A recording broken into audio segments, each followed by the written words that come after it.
Hello cinephiles, my name is Glen Owen and welcome to this spoiler movie review of the movie Don't Look Up. It is directed by Adam McKay, who also wrote it and has also created some other political satires recently, The Big Short and also the movie Vice.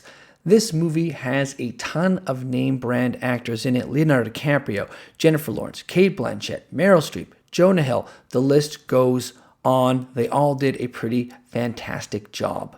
So this movie is about two scientists, DiCaprio and Lawrence, who discover an asteroid barreling towards Earth. It is indeed a planet killer.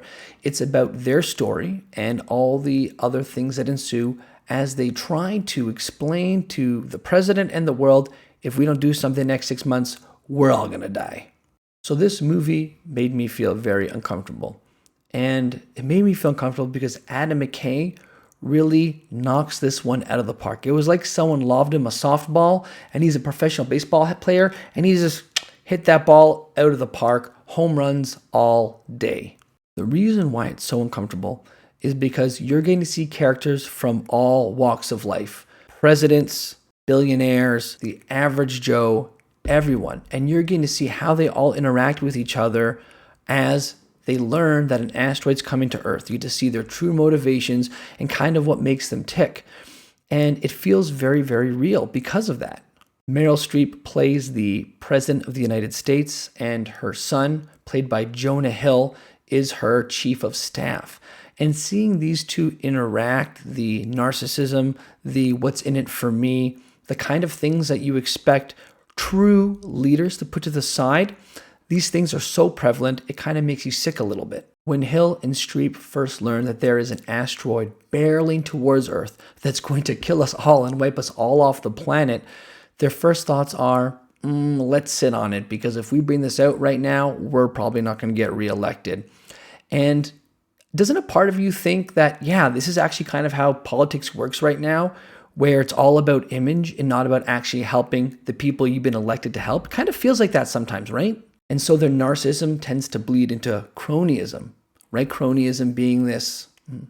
And so their narcissism tends to bleed into this icky cronyism, where they leverage their power, they leverage their connections, their relationships to do deals that benefit them, things that other people, the layperson, wouldn't be able to do at all. So there's a scene in the movie where they're going to use nuclear bombs to blow this asteroid off course and save planet Earth.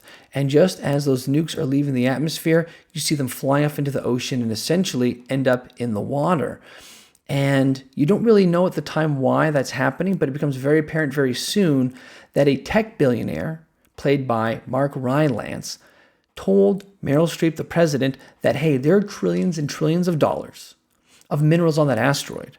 And I've got this plan where we can actually break it up, have the asteroid land in the ocean, harvest these minerals, and we can make lots of money.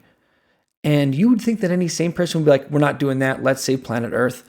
But Streep and her contingency are willing to roll the dice and see what happens. And we also see the seduction of fame play a role in this movie. In the ending credits, Jonah Hill's character, seemingly one of the only survivors of this catastrophic event, is on Instagram and Facebook saying, get at me, all that kind of stuff, which is essentially a metaphor for even all this crazy stuff happens, really bad things happen, I'm still going to try to see how I can leverage it to make myself Instagram famous. It's kind of like when you see people on Instagram take photos at an open casket for a loved one at a funeral, and they're like, miss you so much, I love you, and they do like a pouty face. That's really cringy because it just feels so disrespectful to everyone else around you. And that kind of comes up a little bit in this movie over and over again. We also see Leonardo DiCaprio's character become seduced by his power and his influence. He goes from this scientist, this astronomer who wants to save planet Earth, to falling in love with the power and the seduction of being America's sexiest favorite scientist. Leonardo DiCaprio's character ends up sleeping with Cate Blanchett, the news anchor, and he cheats on his wife, and it just really, really, Ooh. Adam McKay also does a fantastic job shading how corporate media impacts and influences our thoughts and the way we think. the newscasters, one of which is played by Cate Blanchett, they are taking the things that Leonardo DiCaprio and Jennifer Lawrence, the scientists, are saying, and they're trying to make it fun and enjoyable, and they're trying to lighten it up for everybody. And to Adam McKay's credit, he shows Lawrence and DiCaprio having outbursts explaining, listen, this is a serious thing, and sometimes we can't sugarcoat it. We need to be open and honest. There's a 100% chance that we're all going to die! And so this idea that news and media can kind of shade the way that we look and see things is another common theme in this movie. And of course, it would not be a political satire if we didn't see totally different opposing political parties shading the news and the information in order to best serve them. We have Meryl Streep's character, which I believe they were shading her as more of a right-wing, kind of conservative, corporate-y character in the movie. They were having her slogan be, "Don't look up," as if to say, ignore the asteroid, it's not going to hit Earth. And then you had the opposite side where DiCaprio and Lawrence are saying, look up, because you can see the actual asteroids hurtling towards Earth.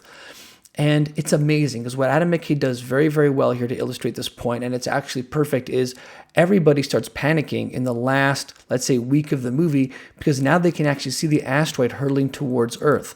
All the people who were in the Don't Look Up camp can actually physically see the asteroid, and they're like, oh my gosh, you were wrong, President Streep. And they go absolutely bananas. And it's one of those things where if you want to, you can ignore the facts for so long, but at some point the facts are going to slap you right in the face. And if you're only going to be open to hearing the facts when they're right in your face, it could be too late to take some action. And that's what happens because Earth ends up blowing up. So in the end here, we end up getting the redemption arcs from our characters that we want, and we also get the ones that we don't want as well. So we get to see the arc of Leonardo DiCaprio go from this mild-mannered scientist, doesn't speak up, to America's favorite scientist where it goes to his head. He has an affair and he kind of loses his way. He no longer has that integrity with himself because he's blinded by the power and the influence he has, back to realizing what matters, which is truth and facts.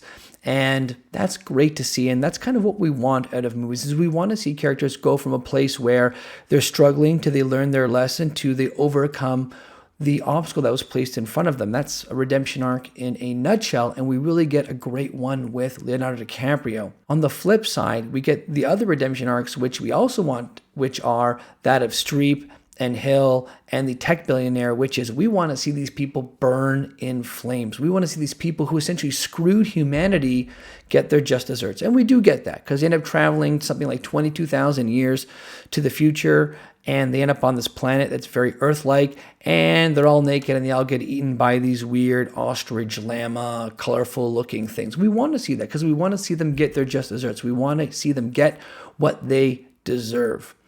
What we don't want to see in movies is for innocent people to get screwed and then not to have any retribution. And that's what we see. We see the asteroid hurled towards planet Earth, and it ends up hitting Earth and damaging and destroying, which we assume is most of humanity, pretty much everything. And we don't want to see that because these people are undeserved. And I think what Adam McKay might actually be illustrating in this point is that there are people where bad things happen to them and they don't deserve it. And that's kind of a fact of life. We are all dealt different cards. We didn't really get to choose our family, our parents, where we were born, any of that kind of stuff. And depending on where you grew up, you're going to have certain privileges and advantages that other people aren't going to have. And so it sucks. It's not fun. It feels terrible when we see people get taken advantage of. I think that's one of the reasons why we hate domestic abuse in movies and other more sinister things, is because most often, almost all the time, really actually, I'm not going to say most of the time, no one deserves to really be hit or abused ever, especially for things where the only reason they're getting attacked is because people are angry. And so we really dislike seeing that kind of stuff in these movies. And it was a little heartbreaking to see that planet Earth got destroyed. So just a little bit on cinematography and special effects. Honestly, not a huge budget for special effects, and I can tell you that is supposed to be there. It's very intentional. Adam McKay did not want this to be a movie about CGI and how great things looked. He wanted it to be about the satire, the relationships, what's actually going on in the world right now. And so as a result of that, he spent very little money on special effects, and I think that effect in and of itself worked out really, really well.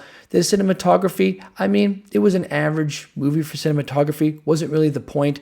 They didn't really need to hire a big budget cinematographer like you would need on a big action movie or a Michael Bay film. And so the cinematography was average, but again, it was supposed to be. It's not supposed to be a movie about big explosions and a thriller and very suspenseful. It's supposed to be about how all these different characters and all these different ideas and people and things represent parts of our society and how they're influencing each other right now. And we are supposed to leave this movie thinking about, holy smokes, if this is the way that things are going, I ought to start living my life a little bit differently and start being more aware of the world around me. So all in all, this movie, well done. To be honest, I give it a 5.2 out of 10. It was slightly above average in my opinion. I know a lot of people are going to rank it a lot higher. For me though, it just didn't really get the juices in me flowing. So this is not really an objective, review. This is more subjectively what I think about it. It had some times where it was a little bit slower and I was like checking my phone. I was like, when's this movie going to end? It was a bit of a drag at 2 hours and a half. So keep that in mind. If you've got nothing else really on your watch list and you like satires, definitely give this a check. If you're not a huge fan of satires and you go to movies to escape, kind of like I do, avoid this movie like the plague. Everybody, my name is Glenn. I hope you, I keep hitting this thing. I hope you all very much enjoyed this movie review with spoilers. If you enjoyed it, please click and subscribe for more fun content, more reviews later on. I'm going to keep pushing out some more of these week over week. And all that in mind is hope you have a very beautiful, warm day. Take care, everyone.